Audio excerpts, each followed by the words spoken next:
Good afternoon and a very warm welcome back to the channel. So in this week's episode we're going to be talking about the fall that I had at the very end of last week's video. So if you didn't watch that all the way to the end, I strongly urge you to go back and check that out. And what we're going to be talking about today is the kind of overarching factors that I believe kind of led to that accident.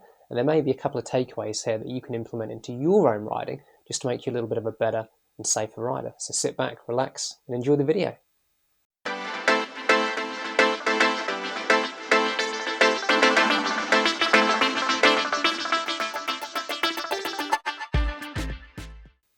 Okay guys, I hope you enjoyed that new intro. Let me know what you think about it in the comment section below.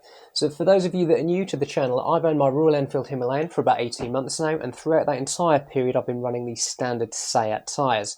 So a couple of weekends ago I went over to TF Motorcycles just outside of Kings Lynn and had some Analyst Cap Rexes fitted. And this brings me to the first thing that I believe kind of led or could have contributed to the accident, and something that you definitely need to be mindful of when out on the trails or the road yourselves. So that was the weather. So I'd booked the tyres in to be fitted and looked at the forecast the night before, and it was absolutely horrendous. There was a storm in the UK over that weekend. We had 40-mile-an-hour winds gusting up to 60 miles an hour. It was torrential rain, and I had a bit of a discussion with the wife the night before, and she was like, look, I really don't think you should go. The weather's not great. Reschedule it. And ultimately, that's what I should have done.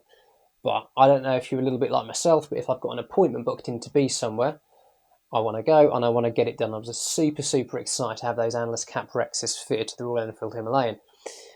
So we went over there, had the tyres fitted, no issue. Did a little bit of a first impressions road test on them again, no issue with that at all. And this is my second downfall. I then thought I'd test them out on the hardest green lane that I could find in my local area to really put them through the paces early on. So again, if you saw the last video, you'll know that that was a bit of a calamity in itself. I got stuck in the mud, and I sped it up and cut bits out, but I was there for about 20 minutes all told, and I was absolutely exhausted by the end of it. So that's one thing to keep in mind to keep you safe both on the road and the trails. Think about the weather. Is it worth going out? If it was any normal ride and I didn't have an appointment booked in, I wouldn't have gone out on the bike. So just because I was having the tyres fitted, why should that be any different? I shouldn't have gone out in the first place, and that's the first thing to be mindful of when riding, is the weather. Okay, so let's talk about the fall itself. I'll just refer you back to past me now, and give you a bit of a lowdown of what happens. Hello folks, just thought I'd turn the camera back on. I've just had an off on the bike, unfortunately. Car was coming the other way, and I tried to go up here, lost the front end on the leaves and the grass, and dropped the bike. No damage, luckily. Bit of a dent in my pride. It's not been going very well recently, has it? Okay, so the second thing that contributed to the off I had was an overconfidence in the tyres. And when you're riding a motorcycle, of course you want to be confident in what you're doing. And sometimes if you're a little bit more confident, that can actually mean you're a little bit safer. Unfortunately, I went too far the other way. I had a good experience down that first lane, apart from getting stuck, and I felt immediately comfortable and confident with the tyres. So when I went up onto the grass verge, I felt as though that both myself and the bike could handle it. That wasn't the case.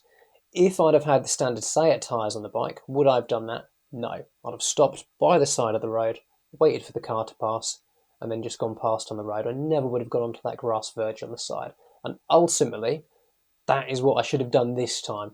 It was an overconfidence in the tyres, maybe a bit of an overconfidence in my own ability, to be honest with you, that led to me coming off. Now, I didn't say it in that clip, but I was actually trapped under the bike. My left leg was trapped under the bike. I physically couldn't move.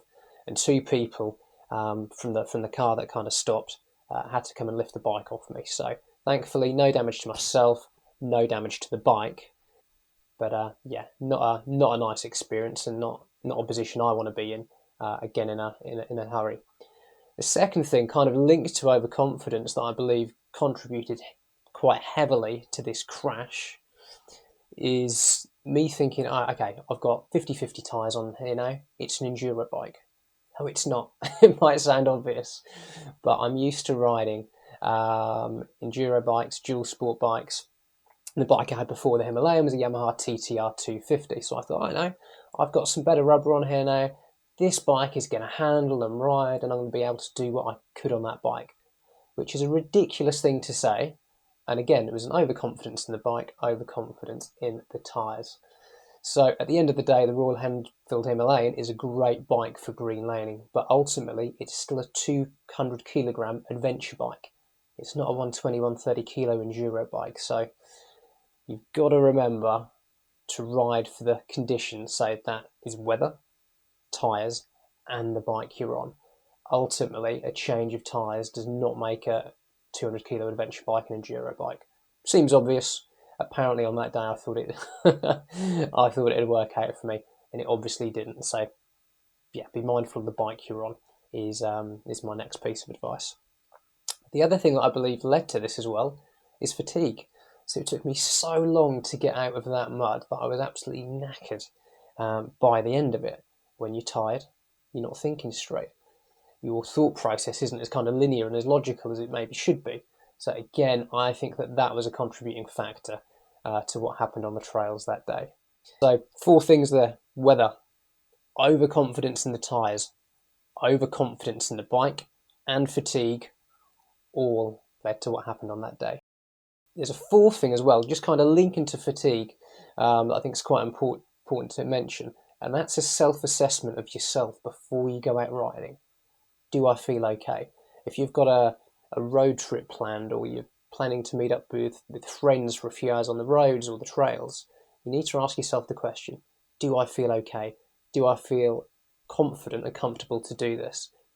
And if the answer is no, I've had a bad night's sleep, my child was crying, kept me up, something's happened that means my mind isn't kind of fully focused and on the task at hand, don't go out for that ride.